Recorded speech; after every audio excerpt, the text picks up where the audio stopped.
Well, yeah. So basically, you had this need and personal experience and kind of manifested, created something tangible from that.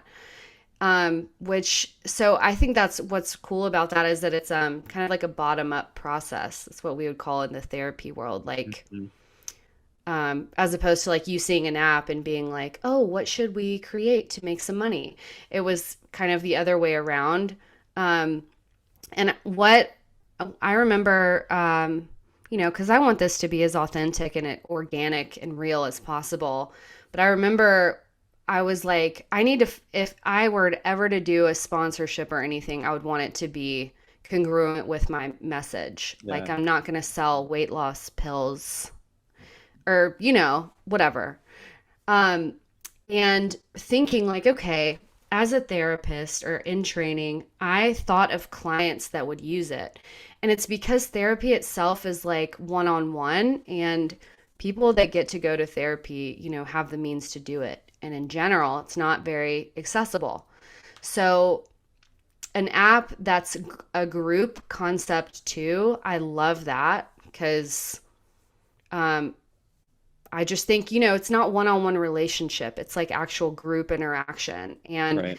people have want plenty of one-on-one interaction, I think, but not like in a bigger group setting. And Yeah. for kind of shame-based things like porn addiction or eating disorders, shame is healed through relationship and people being like, yeah, I get that. Totally. So, Well, yeah, I mean that's the hardest thing is I think even seeking one-on-one help or there's a lot of accessible books and other self-help mm-hmm. resources out there. um I feel like the type of person that listens to podcasts all the time, which I fall into this bucket. Like we like to just listen and consume information, right? And hope Mm-hmm. that leads to the results we want. I think that is certainly a key ingredient in it. This is just my opinion. But I think, yeah, having real um situations where we can relate and connect with others in a group setting, especially I think with overcoming unwanted behavior, whether it's a true addiction or not. I think it's really helpful for reducing shame to realize that there are other people in the same boat.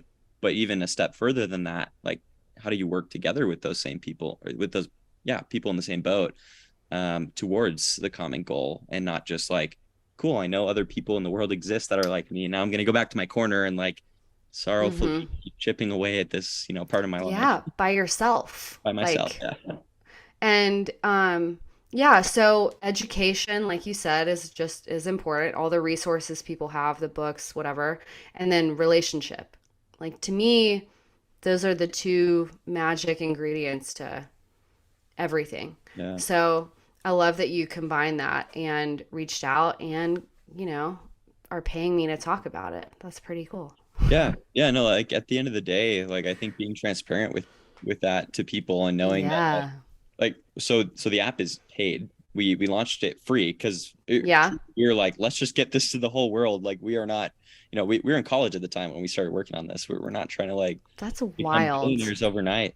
Yeah, it was kind of crazy, but we realized when the app was free for a while, people without having a small amount of skin in the game just weren't Yeah. as engaged, and it wasn't as sticky as it needed to be for it to work.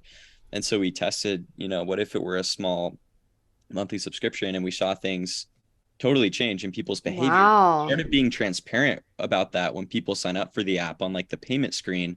We have like these Uh-huh. key reasons like why we're asking you to pay right now, so that it's very Yeah. clear, Love like, it. hey, you're going to be with people who are committed. You will have skin in the game that will help you likely stick with this more.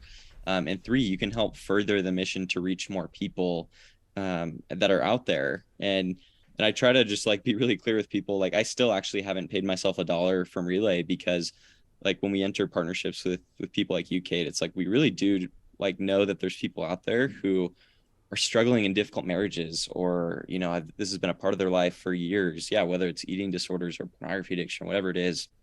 And we want to find ways to reach them, and we want to like change the status quo of how people are doing ads and be like, we're being upfront about, yes, we're trying to reach you only if you need this, right? If this can better Right. life. That's right. And but also, I mean, hopefully, I mean, you do want to make some money off of it later. You want to Sure. live, Sure. I think, Yeah. and I this do is have a what, wife who would like to eat and buy new clothes every once in a while. yeah, well, and I think that's kind of what I'm interested in this first part is like, because there's a big conversation going on right now, even in the therapy world, because there's so much judgment between therapists on how much they get paid. And Interesting. so, like, some therapists, they're like, I know my value, I know my area, whatever, $200 for 50 minutes. Mhm. Then there are other therapists that work in community health who make $20, $30 a session or whatever. And there's this judgment, I think, within the community. And I actually interviewed someone on this recently. Her name's Meg. She leads this Instagram page called The Anti Work Therapist. And it's just about how we deserve to have a chill life too. It's not like all service all the time. It's Yeah. like, Yeah. so anyway, I think when I was thinking about you today, I thought that would be an interesting thing. And like, because I love, like, y'all are just going for it. I mean, you're young too. You're what, 25? Yeah, 25. Like, that's insane. And I love Gen Z doing something cool that changes the world, but also, like, we want you to get yours too.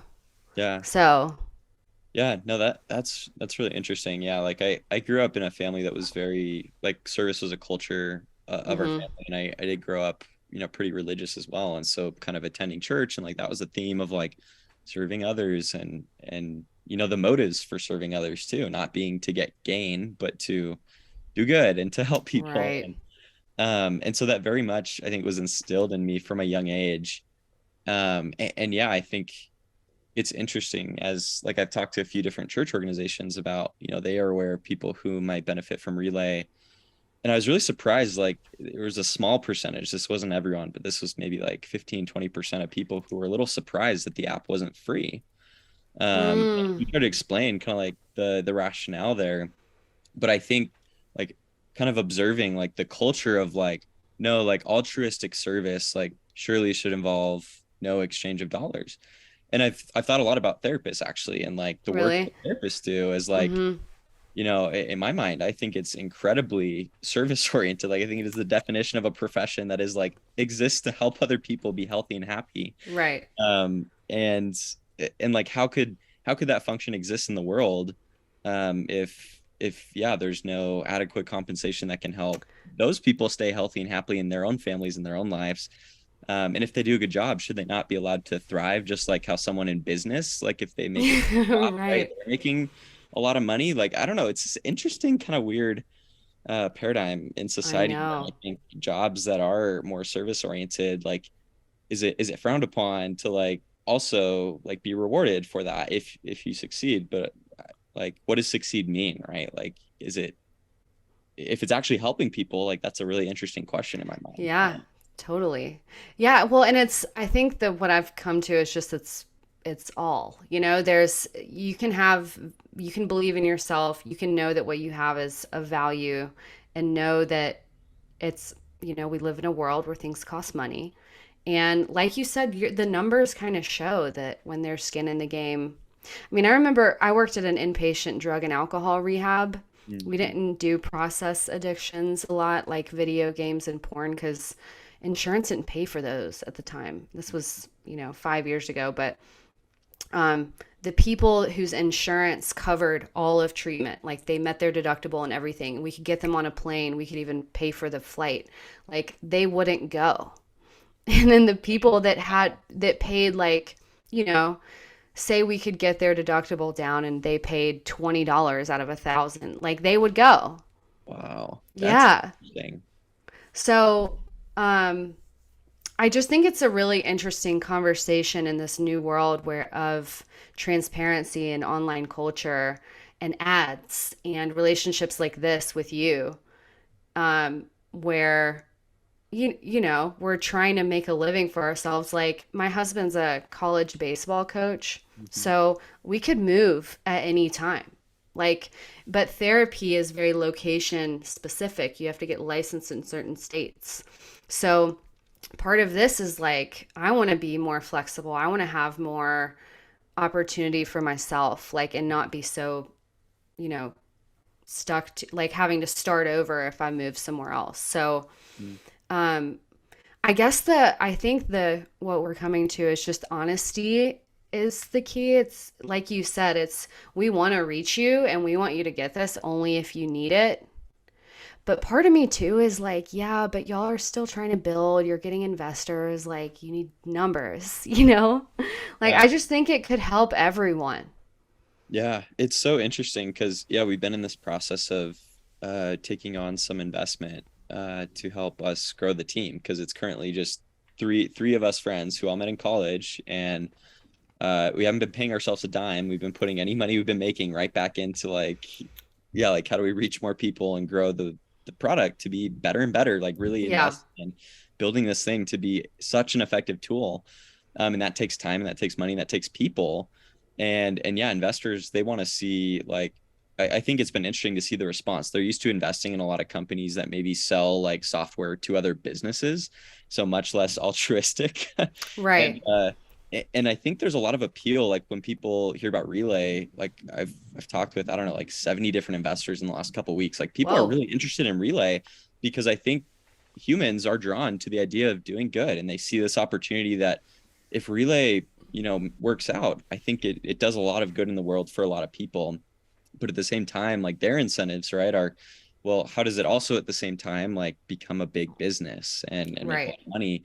And so I think historically maybe the two have been really separated, Yeah. but I think there's this interesting, yeah, like blend as we're kind of shifting at the forefront of these different cultural transitions, like where maybe like the two don't have to be so distinct. I don't know. Right. I learned the term selfist, IST, the other day, and it's not being selfish, where it's like only for yourself, which is what we think about businesses that exploit people and sell things to people that they don't need. Mhm.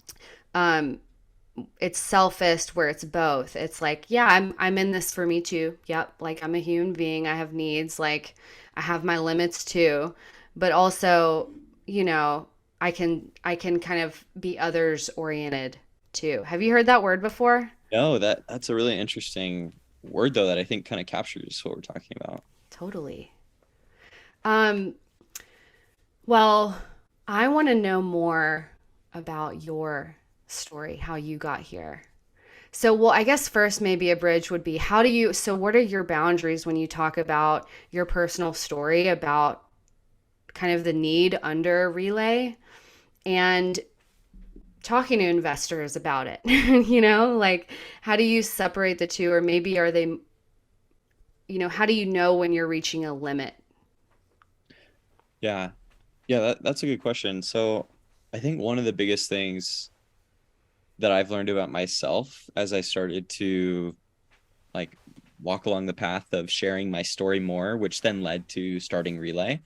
So it actually started with me and my wife being open with some other couples and talking with them about um, how pornography had affected their marriage and kind of being open about our story. And yet a couple of the therapists I'd worked with were like, hey, you should like, I have other clients, you should like talk with them because they would really like benefit from knowing that they're not the only ones dealing with this thing. Mm, And that yeah. was kind of where it started. And I realized that like I was already getting more and more comfortable with being open about my story. And I guess I'm trying to think about how this relates to boundaries. Like at that point in time, like there was no like we weren't trying to build a brand or a name for ourselves. We weren't building the app at the time. It was really just like when we did have, a spare hour to meet up for dinner with this couple and get to know them, like we would try to do it. Um, and then I think as we've like shifted into Relay, what I've learned about myself is I actually do want my career to be as focused on making an impact on people's lives and their health and their marriages and their happiness as possible. Like personally, I don't want to go work at Google or Facebook or like some random Right. company.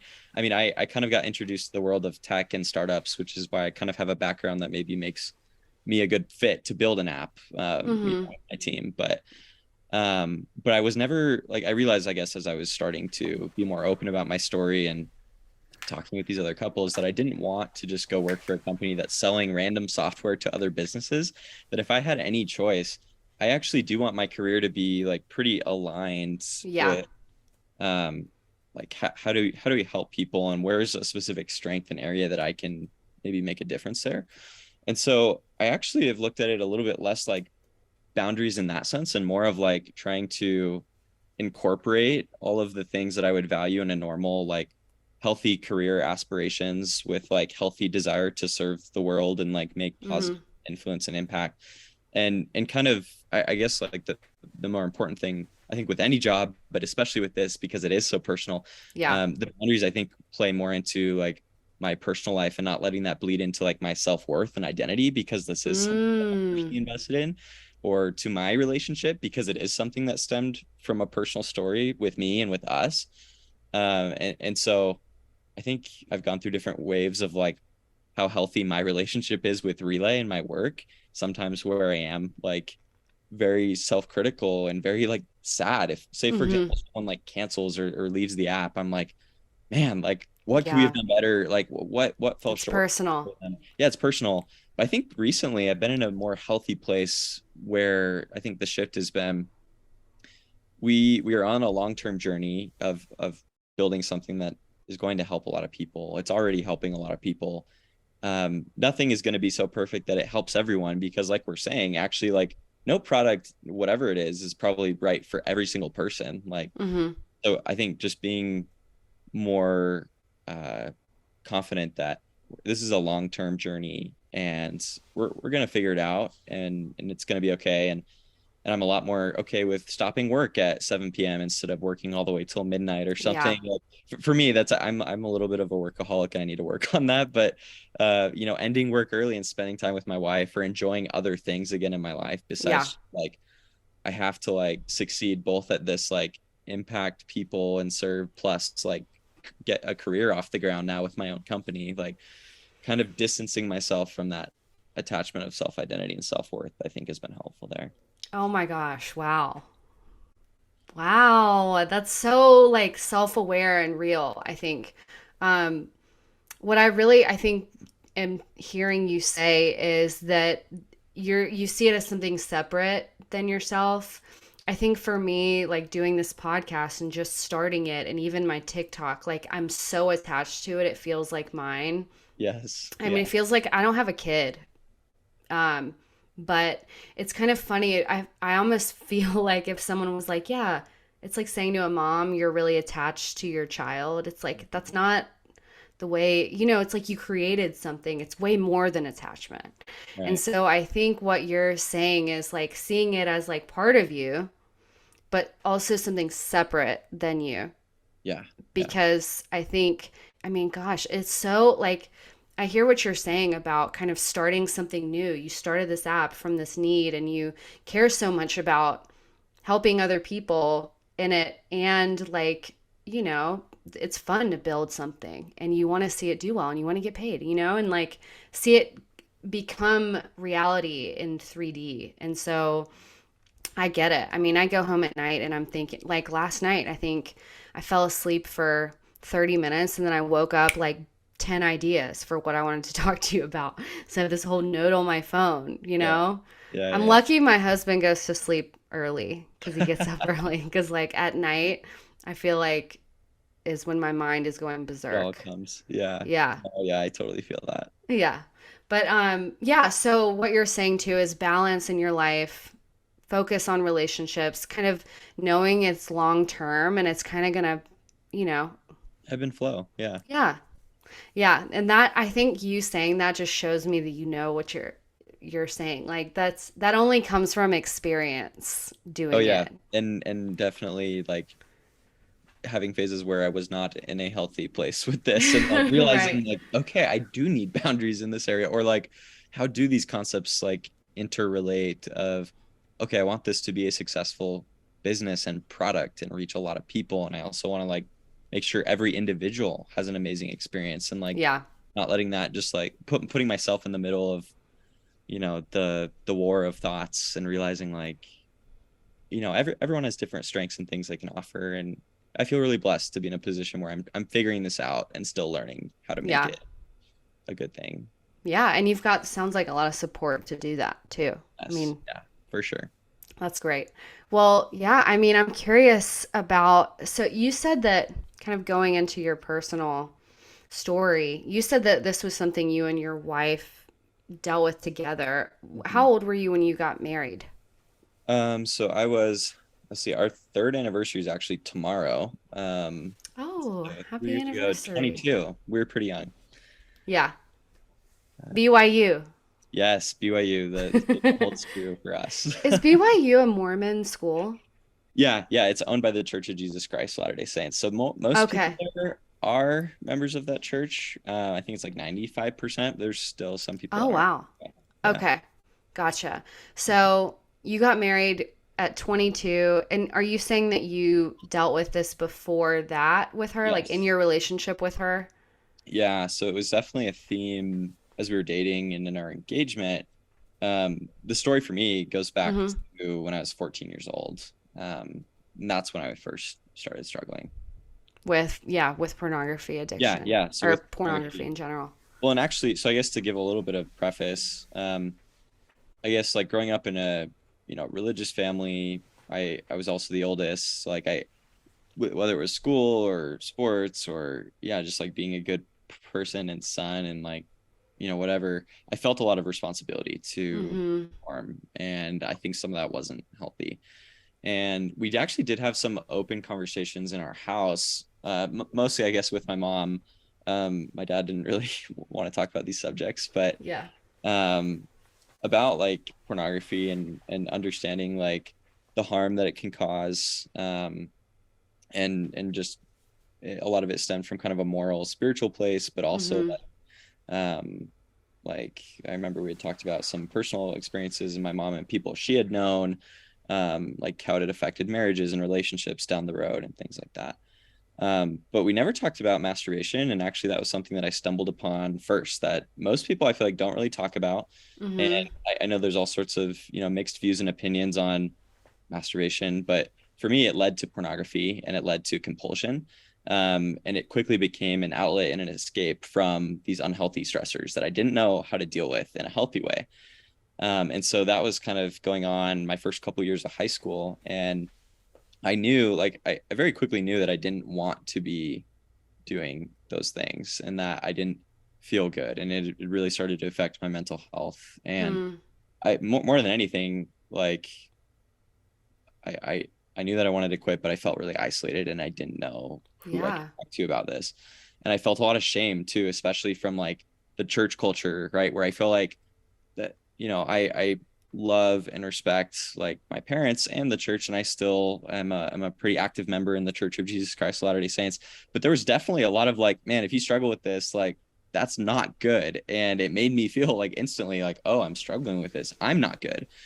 Right. And I think it created some unhealthy associations that I had to really work through. And a big part of my story was eventually coming to learn how God sees me and understanding his love despite feeling like these other things that maybe weren't the healthiest for me, and trying to realize that like I didn't need to blame people, but I could kind of work through that to get to a healthier place. But eventually I did open up and talk to my mom about it, and I kind of asked her for some help and support. And this was near, I think, my senior year of high school. I think this is where the story is different than I think a lot of guys I've talked to, who it goes a lot longer before they talk Mm-hmm. about this. Yeah. But I ended up joining a group-based program, and there were other guys that were also like young adults, like 18 to 25, who were trying to overcome unwanted sexual behavior. So all sorts of things. Um, and that was really powerful for me, not just knowing that I wasn't alone, but going from this place of isolation and no support system and feeling like crap and like I'm letting my family down and God down and myself down and Oh, everything, geez. uh, Yeah. Yeah. to like, okay, I have this team of people. We're all working towards the same goal. I was really surprised how it didn't feel like as somber and depressing as what I imagined a recovery group looking like, whether it's Mm-hmm. alcohol or porn or eating disorders, whatever it is. I remember feeling like these guys are actually pretty normal. I expected like I don't know what idea I had in my mind of like Yeah. people who struggle compulsively with stuff are like must be bad people.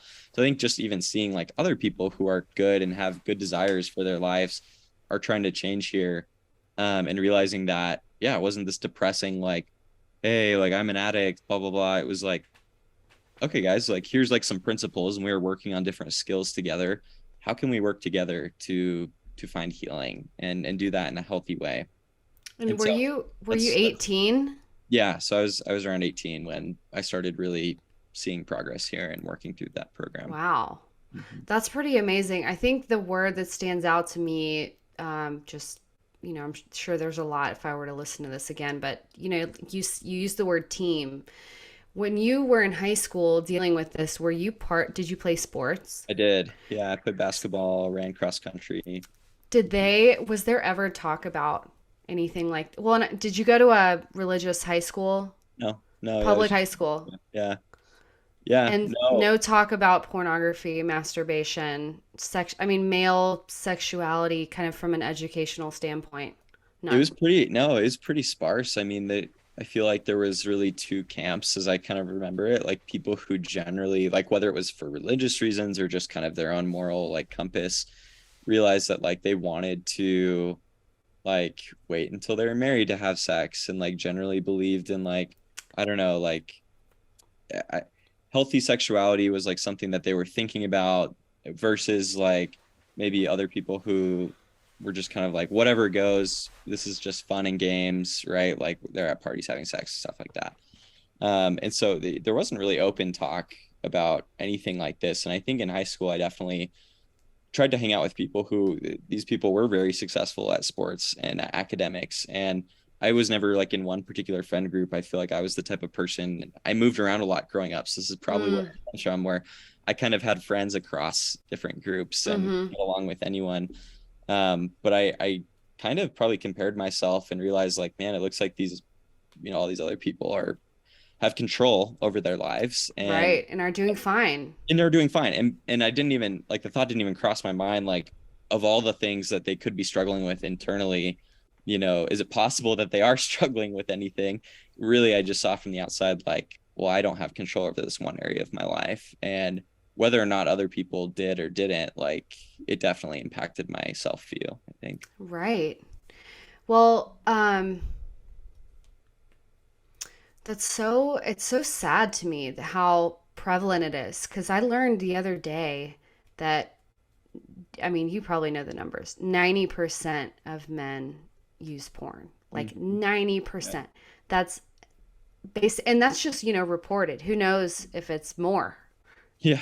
Yeah. And so I think the fact that they're, and, and so I guess my point is, the team aspect of the group process or the process group is, the word that you used. And you're in this environment with everyone around you in a team environment with everyone basically, the numbers saying basically everyone in that group is struggling with that Mhm. and that there's not education from adults about it, Yeah. Yeah. That's or just, you know, I think maybe intimacy between men, like friendship to where you can get real Emotional about that stuff. emotional intimacy. Yeah. Yeah. Yeah, that didn't exist a ton in our family, and that did not exist in friend groups I had. And yeah, maybe I sound more emotionally aware and kind of communicative about this now. I think it's because of this journey actually that helped me realize that there wasn't. Yeah. And now I think both with men and, with my wife and just with family members, like I am a lot more aware, I think, of where when that's not present and realizing like, wow, Yeah. like our society has really kind of like gotten to a point where there's not, especially I think among men, like emotional intimacy and really vulnerable Yeah. conversations. And Well, uh, and I don't know. tell me what emotional intimacy means to you because I feel like people think of intimacy, they hear it and they're like, ugh, I don't know. Even me saying it now, Right. it's like, what is that? And I would say, I feel like this is a very intimate conversation. Like it's personal. Yeah. Like I am so with everything you're saying, and I feel so much like curiosity and compassion for that experience. And I think so much so for people that don't have people to talk to about it. But how would you describe what it is to you and what it is between, like, what that feels like with other men? Yeah. Well, I think the words curiosity and compassion that you just used are actually spot on in terms of the like things that come to my mind initially.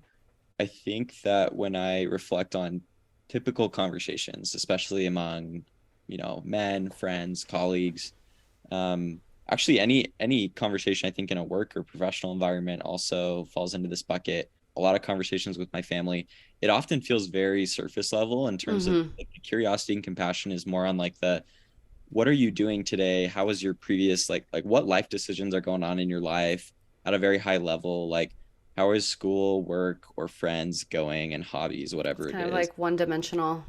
It's very one dimensional or like maybe it's actually like there's an X, Y, and Z axis and you're only on the X and Y axis. So it stays at the same depth. It Oh, doesn't go into the Z axis at all. yeah. On the spot. Maybe this analogy doesn't make Wow, sense. I'm blown away. It's good. Well, so yeah, I guess what that feels like then when there is a more, emotionally intimate conversation is actually just like curiosity and compassion about the thought process, the feelings behind any of those categories and more. I think things that don't fall into those categories, like I think my wife is a very like person who's attuned to others like feelings and thoughts, and I think she's really shown me that like some of the richest conversations that you can have I think are being curious about just another person, not about like what's in their life but just them, and Not naturally about, you know what's in their life, right? Like kind of like what you're doing right now.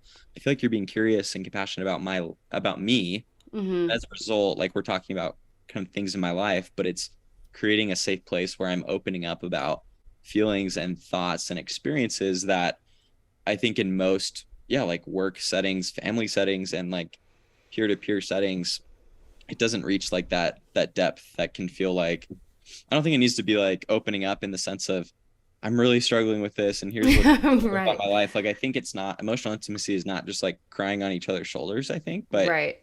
I think what it looks like is, when I'm catching up with a friend and they're asking me how I'm doing, I'm trying to well, me personally, I'm trying to help lead and create this environment a little more because maybe they Mm, aren't used to it. And so what I try to do is I am trying to be like, hey, like honestly, I've been feeling like with work lately, like I'm really hard on myself. It's just been a little like, I'm stressed about these things that are going on and here's how things are going, at home with my relationship with Jade. And it's not that you'd have to be like I don't know, like sharing every detail of your personal life with everyone, but I think it's creating a little bit more vulnerability and authenticity that can mm. create more expression around feelings and thoughts. Oh my gosh, I have chills because I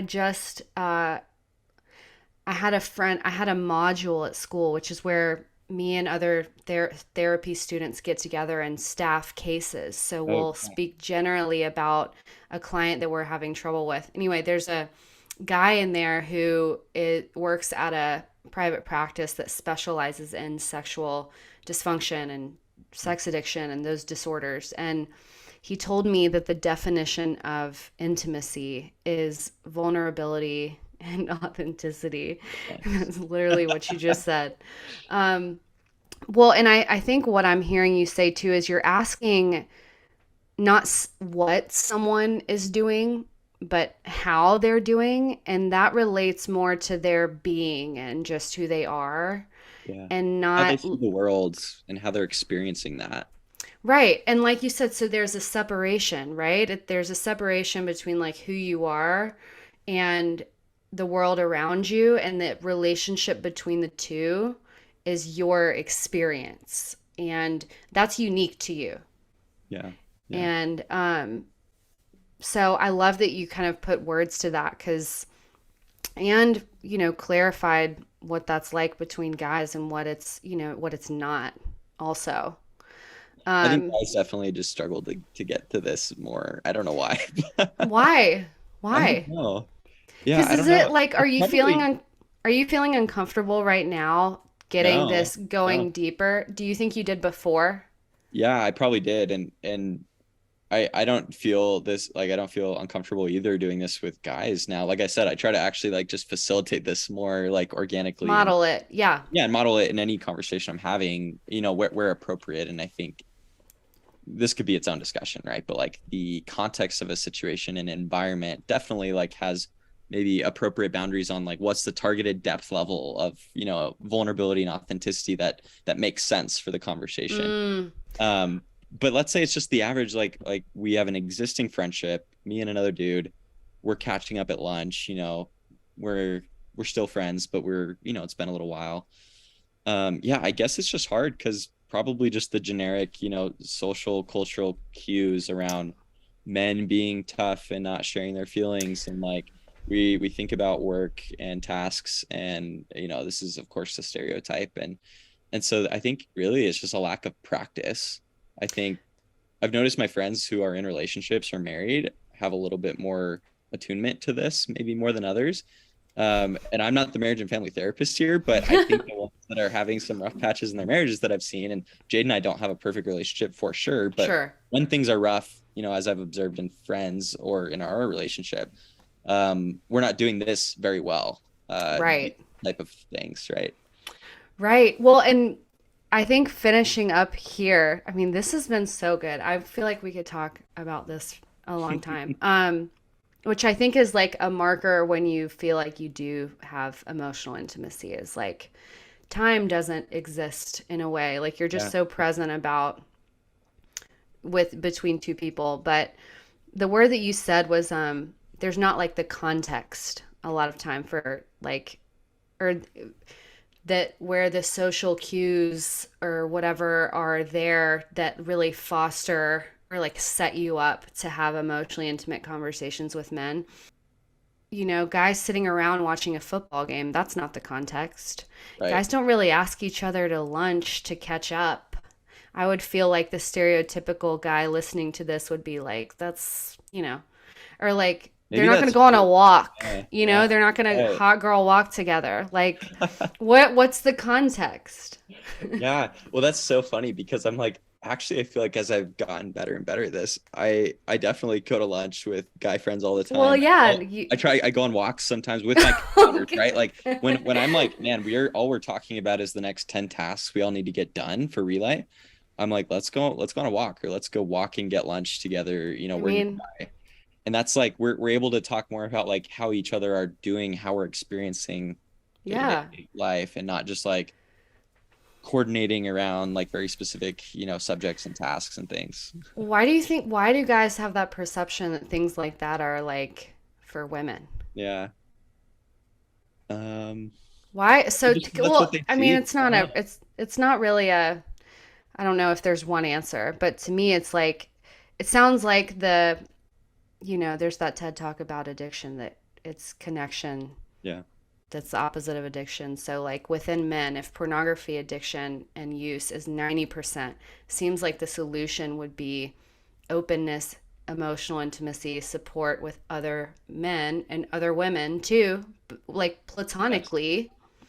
So, I don't know. Just go on Yeah. walks, go to lunch. Yeah. I mean, that's why like when we were really getting into building out Relay, it was very clear to us that the model for Relay needs to be built around fostering meaningful connection, Mm-hmm. fostering vulnerability and authenticity, and creating a safe environment where we teach people how to do that. So I think part of the answer to your question is I don't think it's modeled or taught Yes. explicitly or implicitly very well, especially to men.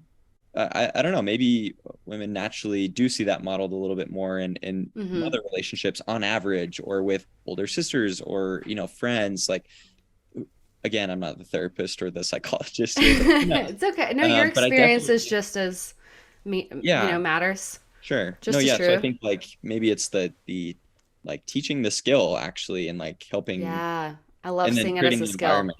You're creating the environment where it's safe, where it's acceptable, where it's Yeah. encouraged and rewarded, I think And too. that's why I was really bringing us back all the way around.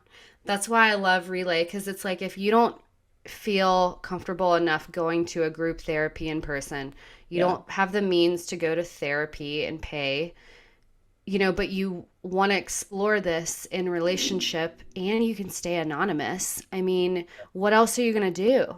You know what I mean? Yeah. Your alternative is to open up over text and just randomly. This is your first conversation with any of your guy friends, being authentic and Yeah, vulnerable. that's a big Hey, risk. I've got a porn problem. It's Yeah. destroying my marriage. I'm finally taking accountability.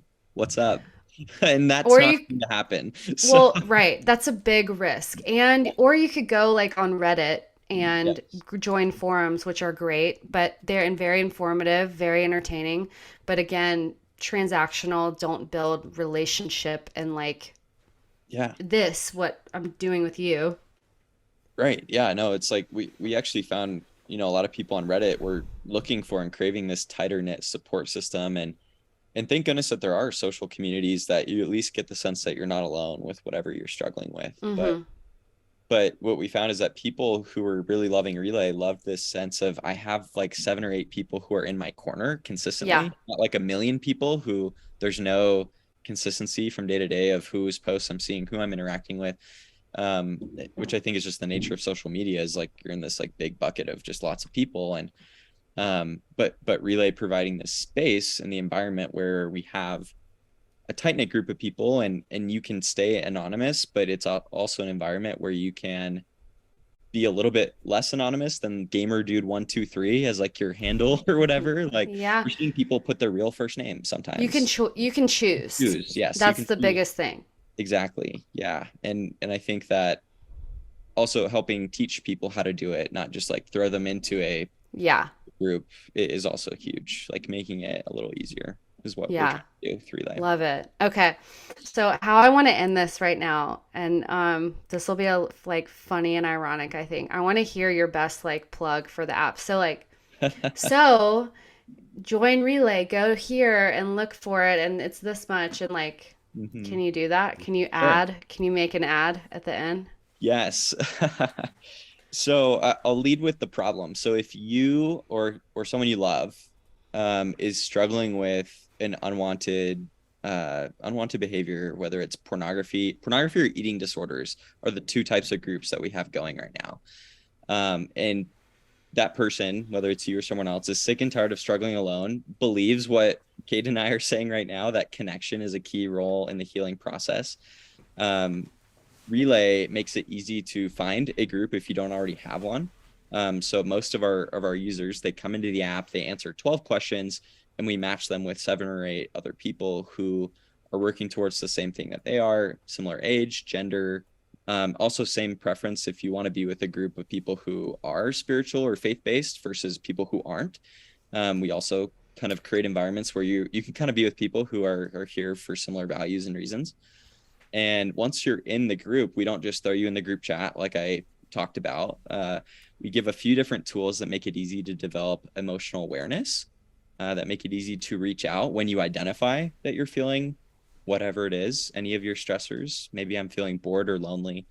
We have a red flag button that people would say is their favorite part of Relay, is they're actually able to use it to ping the group when they need help the most. Mm. And then lastly, you can get shame-free accountability, not just tracking your sobriety in the app, but also tracking your game plan, which I think could be its own episode in and of itself. But really, like these other things that help us break free from unwanted behavior really are basic wellness things, like our usage of devices or how we sleep or exercise. And if you're religious, spiritual habits or journaling, these are the things that you as a therapist, Kate, are probably going to say, hey, maybe let's try to work on this week, and they can control that.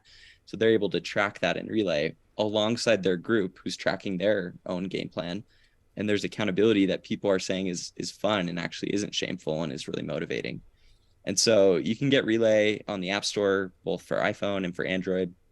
It's called Relay Improve Together. It's $12 a month right now, or if you want to commit to 6 months up front, it's a little cheaper. It's $45. Um, and they can go to our website too to learn more. And also, because we're talking about the realness and authenticity and like the honesty here, I care so much about every person who's considering whether this can be helpful. Please shoot me a personal email if you have any questions that are not answered on the website, or if you're wondering about your situation.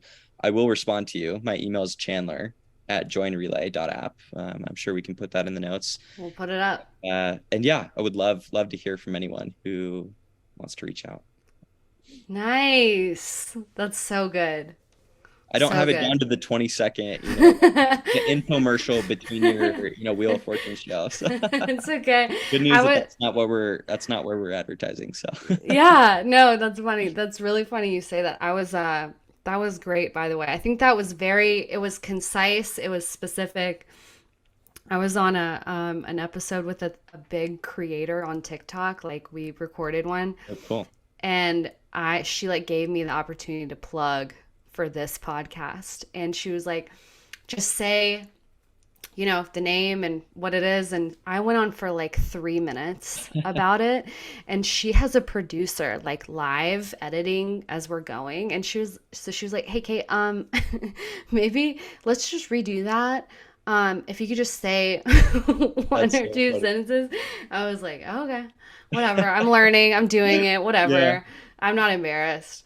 No, but I think that was great and exactly what people need to know. Um, I got so much value from this This conversation. was awesome. You asked great questions, Kate. I love Thank this. you. This was It's good. it's my 3 years of training, I think. Um, yeah, this was fun. Maybe you'll come back. I don't know. We'll see where this goes. But Yeah, yeah. in the meantime, this was great. And yeah, thanks for joining. I'll be in touch. Okay. Take care. All Thanks. right. Thanks.